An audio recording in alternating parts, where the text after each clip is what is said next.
Welcome back to another episode of Swamp Stories. For this episode, we cover a topic that many people don't know about. Of course, by now, everyone knows the names in the title, but I highly doubt that you know what their relationship consists of. So in this video, we're gonna cover the story and development of the two groups and how they ended up being at odds. This is California history, but before we get into it, make sure to leave a like and subscribe if you're new. You can also follow the Instagram page as well. So let's get into it. In order for this video to make sense, let's head all the way back to the start and talk about some important history. Back in the 1920s, Los Angeles was a city of just 500,000 residents. And that may seem like a lot, but consider that it was spread out over a large mass of land. Well, long story short, a group called CLANTON 14 formed around this time. And then in the 1960s, out of rejection from CLANTON, a group called 18th Street formed in the same area. So essentially, 18th was a collection of guys who weren't allowed in CLANTON because they weren't from LA.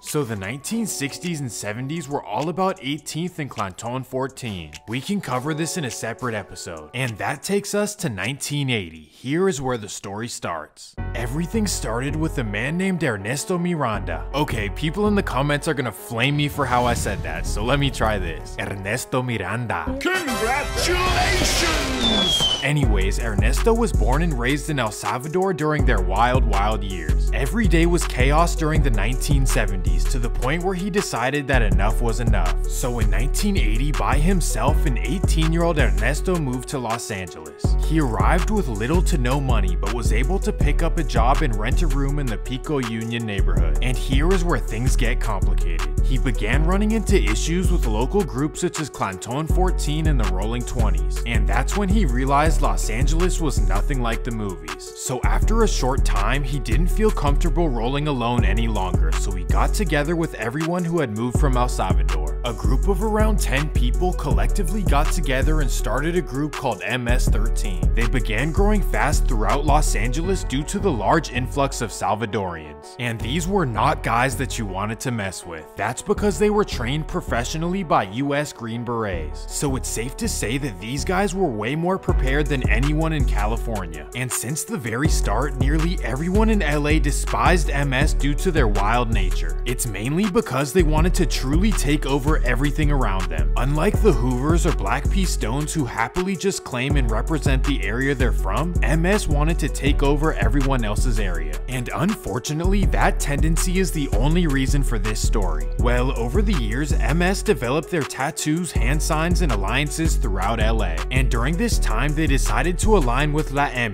also known as the Mafia. This was a major decision because it placed them as allies with the Southsiders. But because they now share the 13, they had to differentiate themselves. So they usually get MS tatted on their cheeks, forehead, and hands in order to make it known who they belong to. But unlike many other organizations, they aren't centered anywhere.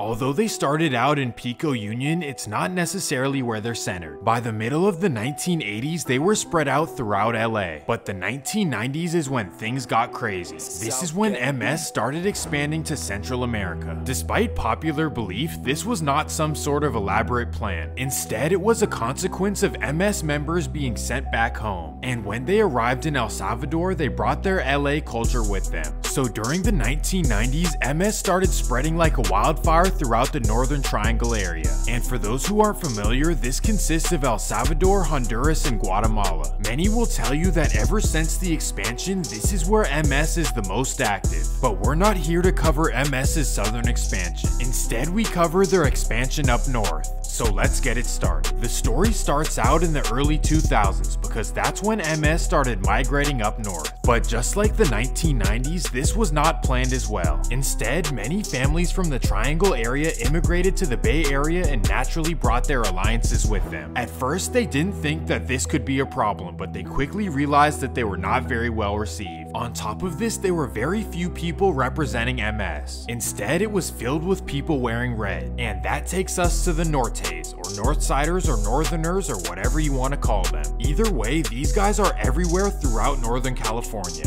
from Merced to Modesto, Antioch, Oakland, and most importantly, San Francisco. The Nortes started out way back in 1968. They're supposed to represent a unified Northern California, but that's not really the case. In fact, there have been all kinds of inner rivalries between them throughout the years, with the biggest being in Sacramento. However, when a rival moves to town, they all unite. But the point is that the Nortes are nothing to mess with as well, despite having smaller numbers in general than MS, 18th, and Southsiders. And with that comes a major Napoleon complex. It's kind of similar to the LA versus Bay Area rivalry. And for those of you who don't know, LA does not care about the Bay Area, so the Bay Area feel like they have something to prove. Meanwhile, LA is 100 times better and everyone knows it. So MS and Southsiders know that they're much bigger, and Northerners feel like they have something to prove. Anyways, now that you know the context, let's head to where the story begins. Welcome to San Francisco's Mission District. Today, the area is known for Mark Zuckerberg, techies, and $14 smoothies. But back in the 2000s, the Mission had a whole different reputation. It was known as the city's sketchiest area, but also for being the largest Norte neighborhood in the whole Bay. From 16th down to 24th is their main area, with 24th being their strongest presence. And starting around 2000, a rivalry with Southsiders started arising in the Mission.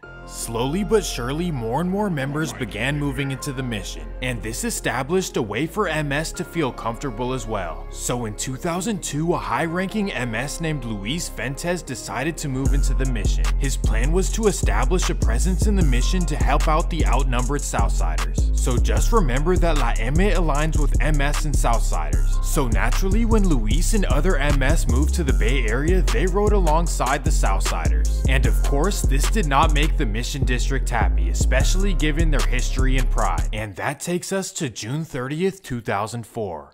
Luis Fentes decides to walk down 24th Street to get some food with his son. Being that it's dark out, Luis isn't fearful of being noticed on 24, especially because he's new enough to the area, so he assumes that nobody knows his name or knows who he is. However, he makes one big mistake. He walks outside in a pair of blue Converse and with a blue sweatshirt on. 8 p.m. Luis makes his way down to 24th and Hampshire, which is probably the worst street he could possibly be on. And walking by is an 18-year-old named Marcos Reyes-Campos, and this guy is a member of the 22nd and Bryant Locos who associate with 24th. Well, as Luis is passing, Marco questions his colors and tattoos, and before Luis can even respond, bang!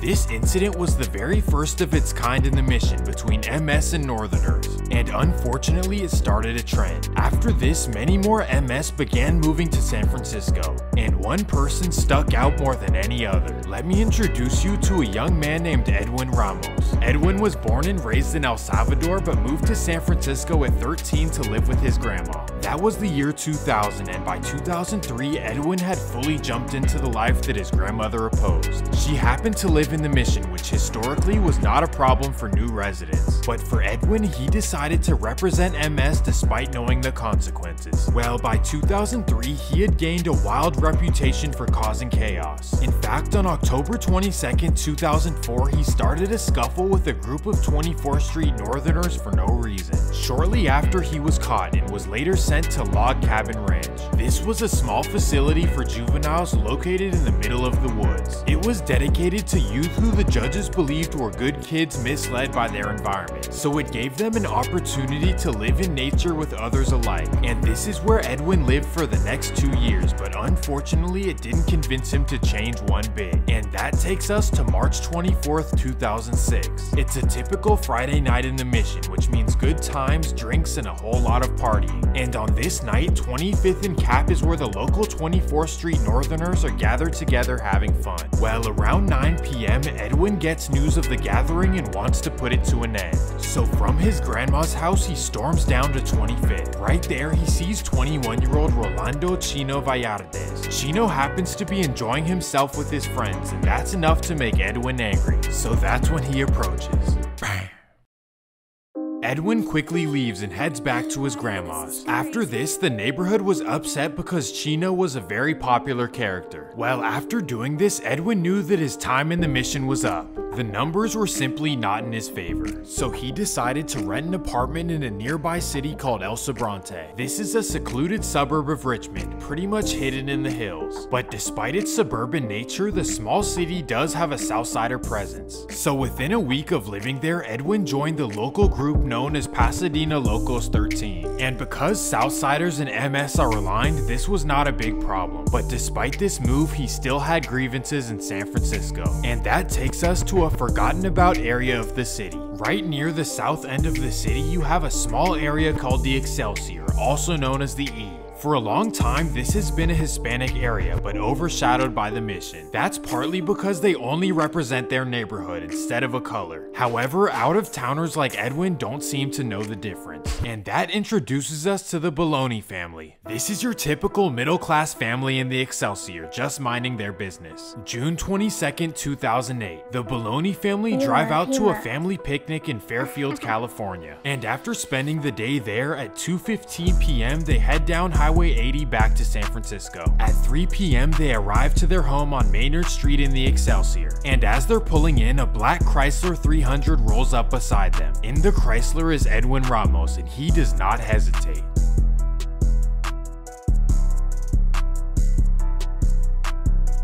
This incident shocked the community, especially because they were a normal family. They had no relations or ties to anything of street nature. Well, a few months later, Edwin would go down for this thanks to his friend Douglas, I don't know how to say that, turning into an informant. It turns out that Douglas was driving the Chrysler and he got caught first. So SFPD offered him a way out by saying who did it, and that's exactly what he did. So Edwin Ramos got 50 years. Well, unfortunately, Edwin going down would not stop the madness anytime soon. At this time, living in the city and wearing red or blue could be a serious problem. And over the next few years, things only got worse, especially when more and more MS started moving north. And this time, 3 MS members had moved into the mission: Loco, Sleepy, and Luis Sana. And these guys' entire mission was to get any northerner they could find. June 21st, 2010. While eating lunch in Bernal Heights, they notice one of the chefs is wearing red. So after eating, they sit in their car all day until the cook gets off. The cook, whose name is Alexander TEMAJ, has nothing to do with the streets, but these guys do not know that. So at 5 p.m. they watch him get on the 14 Muni bus and follow it all the way until he gets off. He takes the bus all the way to the very last stop in Daly City, and that's when the men approach. This kind of event became way too common in San Francisco, to the point where a local rapper named GOLDTOES decided to call for people to stop putting their family members in red or blue. And on top of this, Mission District rappers put out a song called San Francisco Anthem. This may not seem like a big deal, but the idea was to reunite the neighborhood and for everyone to take pride in the city. And not too long after this, the Department of Homeland Security took down San Francisco's MS entirely with 30 convictions. And it's safe to say that since then it has severely calmed down. These days the mission is divided into 2 sections, Army Street and 24th, but I can cover that in a part 2 if you want it. And instead of trying to have areas in the Bay, MS now has hideouts where they move low-key. One of those happened to be in the small town of Mendota, just a few hours south of the Bay Area. But to end the video, we cover one last incident that shocked the whole Bay, and that takes us to Novato, California. This suburb is known as one of the safest in California, where crime is extremely rare. In fact, the entire Marin County very rarely sees anything happen other than soccer moms spilling their Starbucks. It's literally the wealthiest and quietest place you can ever imagine, and that's why this story caught the national news. May 25th, 2016. Earlier in the month, a new student began attending Novato High. His name is Edwin GUERRA, and he was born and raised in El Salvador. Also at the school are 2 other students who came over from El Salvador as well. That would be Juan Enriquez and Edwin GUEVARA, both of which are seniors who are a week away from graduation. But not only would they be graduating academically, but also from JROTC. Well, on the morning of May 25th, the teens get a call from a 650 number. So they pick up, and it's a man named Eden ALFARO. He tells them that there's a student at their school who he needs gone. ALFARO then gives them his address, 2 p.m. The teens follow Edwin to his apartment on Fairway Drive, and that's when they approach him. This was a huge deal in Marin County because the area had never seen something like this in their entire history. It's almost like Calabasas or something where you'd never expect it. Well, not too long after both teens went down, that's when they found out that they were MS and the man who called them was literally the MS NorCal leader. After a long search, they eventually found him hiding out in Maryland. Why it happened, we will never know because they never give up information. And that's gonna do it for this episode of Swamp Stories. If you enjoyed the video, make sure to leave a like and subscribe. Peace!